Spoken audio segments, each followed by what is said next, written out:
book, The Amazing Liver and Gallbladder Flush, you talk about how to perform it. What are some of the ingredients that you need?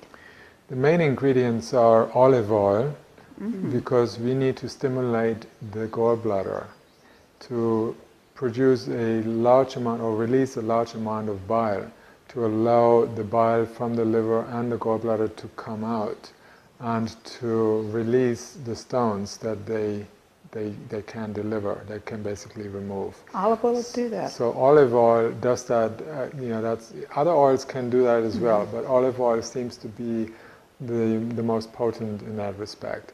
And so when people do the liver flush, they take half a cup of olive oil on an empty stomach, so they haven't eaten for 6-8 hours or so, 10 hours, 8 hours.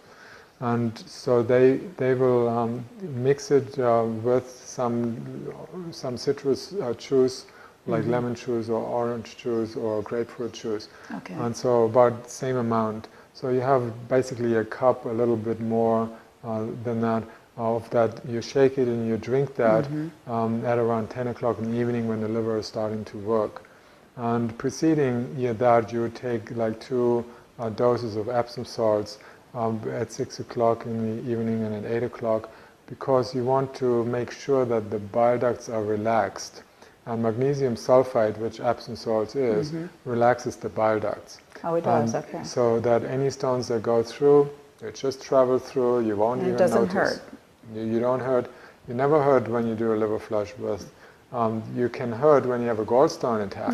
Yes. But the gallstone attack is caused by, let's say, you go out, you eat a heavy meal at night that has a lot of fats in it. That's how a lot of people develop gallstone attacks. Or they eat eggs, which is a leading cause of gallstone attacks. And then the gallbladder is shooting out bile, and with it some stones, but it's not enough bile to allow the stone to travel through. The bile is very oily, so it's slippery. So it's like when you cannot get rid of the ring on the finger, you put some oil in it, it comes right off. So like that, you have, with the liver flush, you produce a large amount of bile. Unlike any other meal you would ever have. Half a cup of olive oil is. And so the way you prepare anyway, the liver flush, there's a 6-day period where you soften up the stones by drinking apple juice or malic acid solution.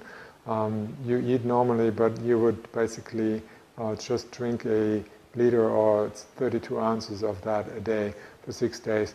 And then you do the actual liver flush. You lie down after you have ingested the oil mixture, and then you release the stones. You won't notice that. In the morning you go to the toilet and you have a series of bowel movements. You take another Epsom salts at 6 and another one at 8 to help clear that out. And then you'll see the stones floating in your toilet. Most of them are floating in the toilet. Only calcified stones, they sink to the bottom of the toilet because they're heavy. The non-calcified are mostly cholesterol, 90% cholesterol, so they float. That's why you can easily see and count them. So if you look at, if you have like 8 bowel movements and you have seen about 50 stones each, you have released about 400 stones. Wow. And you can collect them if you want. They will disintegrate after a while because like cholesterol is an organic compound. It will start disintegrating. Bacteria will start eating it up. In the refrigerator, in the freezer, they last forever. Oh, great. A lot of people do that, and that's mentioning that. Okay. Thank you, Andreas. You're welcome.